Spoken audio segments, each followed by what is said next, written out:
My son texted me, we're cutting ties. Don't come to family dinner anymore. And the whole family group chat watched in silence. That was the message Joanna Ellis received on a quiet Tuesday morning.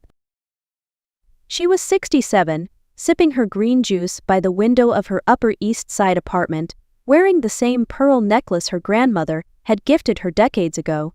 The same necklace she wore at her son's graduation, his wedding, and every major family milestone. But today she was being deleted, not with a fight, not with an argument, just removed, digitally and emotionally. Joanna wasn't just a mother. She was the founder of Ellis Company, a $300 million enterprise she had built from scratch over 4 decades. What began as a modest fabric shop in Queens had grown into one of the most respected textile conglomerates on the East Coast. Her son, Brandon, had inherited the title of CEO 5 years ago. His wife, Melissa, was now the unofficial queen of family events, and apparently, the one holding the scissors. That morning's text didn't come from a stranger. It came from the very boy she once carried on her hip while negotiating supplier contracts. Now, with a single message, he was cutting her out. Joanna stared at the group chat. Not one person defended her. Her daughter-in-law replied with a laughing emoji. Her nephew left the message on read. Her sister-in-law said nothing at all. 30 years of family dinners erased with a thumb tap. But Joanna didn't cry. She took a screenshot instead. Because Joanna Ellis knew something they didn't. She'd been preparing for this moment for 3 years. And now, the real story begins. Joanna didn't rage, she didn't beg. She walked to the kitchen and opened the top drawer next to the stove, a drawer no one had touched in years. Inside was a manila folder thick with documents, notes, and screenshots. 3 years of quiet observation, of subtle discoveries. She didn't go looking for betrayal, but once she saw the cracks, she couldn't unsee them. It had started with a vendor invoice that didn't make sense. Then a charitable donation that never reached the foundation it was meant for. Then luxury expenses billed to the company under strategic development. Little things, but little things build mountains. Joanna had hired a private financial investigator under a non-disclosure agreement 2 years prior. Every month they added more proof. Every email, every receipt, every bank transfer. She never said a word, not until now. She picked up her landline, the one connected directly to a single person. 2 rings, then a voice. Eleanor Baird, the woman answered, smooth as silk and sharp as ice. "It's Joanna," she said calmly. "I think it's time." There was a pause. Then low, knowing laughter. "I've been wondering when you'd call." "Well," Joanna replied, walking to the living room and drawing open the curtains, "wonder no more. How soon can you get here?" "For you? 1 hour." Joanna smiled. She looked into the mirror above the fireplace. The woman staring back wasn't just a mother. She was a strategist, a survivor, a businesswoman who'd built something from nothing. Her shoulders squared. Brandon wanted to cut ties? Perfect. She was about to hand him scissors so sharp he wouldn't feel the slice until it was too late. The phone on the table buzzed again, Brandon calling now from his office line. Then again. And again. Joanna didn't answer. Instead, she opened the group chat, typed one final message. Message received, loud and clear. Enjoy your last family dinner. Then she left the chat. Some bridges are burned.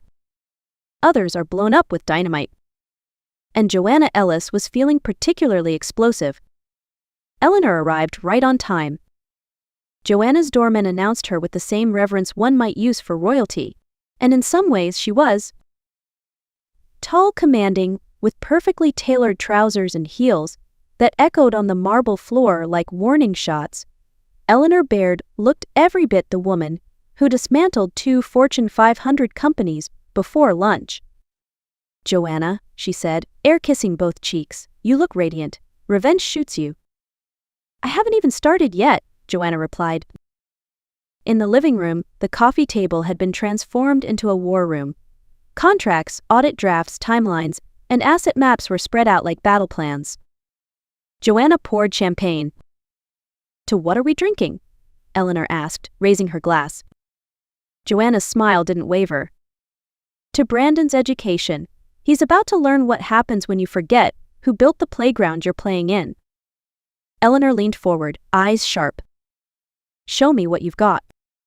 Joanna opened the manila folder. Pages of documents unfolded, bank statements, emails, fake vendor contracts, photos of Brandon and Melissa living beyond their means, all funded by Ellis Company. There were photos of Melissa carrying designer bags labeled as office supplies, receipts from hotels billed under charitable outreach, a $28,000 watch listed as a staff morale initiative, and offshore transfers, lots of them. Eleanor whistled low. This isn't just theft. This is corporate fraud, tax evasion, embezzlement. She trailed off, flipping to another page. And this, she said, holding up an annotated contract, could bury him alive. Joanna nodded slowly. For years, I let love delay justice, but love doesn't excuse theft. Not from my company, not from my employees, and not from the foundation meant to help cancer patients. Eleanor raised an eyebrow. So what's the move? I sell you my shares, Joanna said. All 49.8%. With clauses that let you audit every inch of the company and remove anyone implicated in misconduct. Eleanor didn't blink. And after that? Joanna's voice was steady, calm. We show them what accountability looks like, and we remind everyone watching that dismissing me was the worst mistake Brandon ever made. Eleanor smiled. This is going to be fun. By sunrise the next day, the first wave had already hit. Eleanor, now majority shareholder by proxy of Joanna's 49.8%, sent a formal letter to the Ellis Company board requesting immediate access to 5 years of financial records. The audit team was deployed before Brandon had finished his morning espresso. At 10:12 a.m., Brandon called Joanna again. She declined. At 10:14 he texted, "What did you mean by last family dinner?" At 10:18, "Mom, answer your phone. This isn't funny anymore." At 10:23, "Melissa is having a panic attack. Are you happy?" Joanna took a slow sip of her coffee and screenshotted each message. She labeled the folder on her desktop, Evidence, Emotional Reactions. Her phone buzzed again. "Miss Ellis, your guest has arrived," the doorman announced. "Send her up," Joanna replied. "And Marcus, no interruptions for the next 2 hours." Eleanor swept into the penthouse like a CEO arriving at a hostile takeover. She dropped her briefcase on the coffee table and opened her laptop. "Your son is in full meltdown. Legal just contacted me. He tried to block the audit with an internal vote. Too bad he forgot who actually holds the voting rights now." Joanna smiled. "He's not used to consequences. He thinks silence means submission." Eleanor leaned forward, eyes gleaming. "And Melissa? She just emailed the Charitable Foundations board claiming she had no idea the purchases were inappropriate." "Let me guess," Joanna replied. "She called that $50,000 handbag an essential administrative expense." "Exactly. Said it was necessary for donor relations." They both laughed. By early afternoon, Eleanor's team had already uncovered 2 forged vendor contracts and more than $3.2 million in questionable expenses. Joanna remained quiet, refusing every call, declining every message. She didn't need to argue. She just needed the truth to keep unfolding. By 6 p.m., Brandon had called 17 times and sent over 30 text messages. Joanna poured herself a glass of champagne, opened her laptop, and typed a single sentence into her private journal. "He told the world I was irrelevant. Today he can't function without me." And then she closed the laptop. Because tomorrow, the boardroom would become the battlefield. The boardroom was colder than usual. Not in temperature, but in atmosphere. Joanna arrived 5 minutes early, wearing a navy Chanel suit and the same pearl necklace Brandon had once complimented at his college graduation. Today she wore it like armor. Eleanor was already seated at the far end of the long mahogany table, flanked by 2 forensic accountants and her legal team. The rest of the board members filtered in quietly, some curious, others nervous. Brandon burst through the doors at exactly 9 a.m., his tie crooked, his face pale. Melissa trailed behind him, clutching her designer purse like a security blanket. This audit is a personal attack, Brandon said, his voice too loud. It's harassment. Eleanor didn't flinch. Mr. Ellis, she replied calmly, I now own 51% of this company. That makes me the majority shareholder. This audit is protocol. Brandon blinked. That's impossible. My mother only had 49.8%, Joanna finished for him, her voice cool. They were concerned about certain headlines. Brandon looked around the room as if waiting for someone to object. No one did. Eleanor opened a thick folder and began distributing documents. These are expense reports, vendor contracts, and banking transactions from the last 3 years, she explained, all traced back to either you or your wife. Melissa shifted in her chair. One of the documents slipped from her fingers and landed face up on the table. It showed a $28,000 charge to the Children's Health Fund used to buy a luxury watch. Brandon tried to recover. That watch was a gift for a client. Charged to a charity account? Eleanor raised an eyebrow. Creative. Joanna stood. Brandon, she said quietly, do you remember when you were 7, and you stole Mrs. Henderson's cookies and blamed the housekeeper? He flinched. You let an innocent woman take the fall because it was convenient, and I made you walk back to her house and apologize. I made you pay for every cookie. She walked toward him, each step slow, deliberate. That was the first time I taught you about consequences, but apparently you forgot.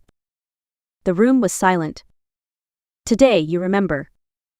Eleanor stood and read from her legal pad. By vote of the majority shareholder, Brandon Ellis, you are hereby terminated from all positions within Ellis Company, effective immediately. Security will escort you out. Brandon opened his mouth to argue, but nothing came out. Melissa whispered something in his ear. He shook his head. She looked away.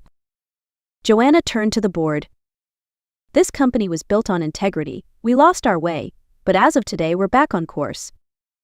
As Brandon and Melissa were led out, Joanna didn't gloat. She simply sat down, folded her hands, and waited for the next agenda item. Because this wasn't revenge. It was restoration. The fallout was swift.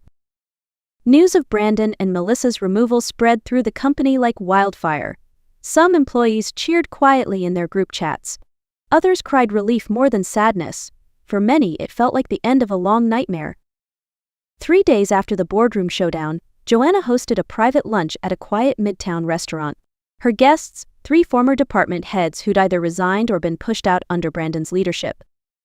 I thought you moved to Florida, said Janet Mitchell, the former HR director. That's what Brandon told everyone, Joanna replied calmly. Apparently I was also diagnosed with dementia. The women looked at each other, stunned.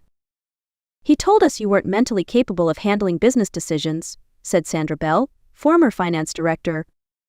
He used that to justify restructuring us out, added Leah Coleman, who once ran the company's outreach programs. Joanna set down her tea.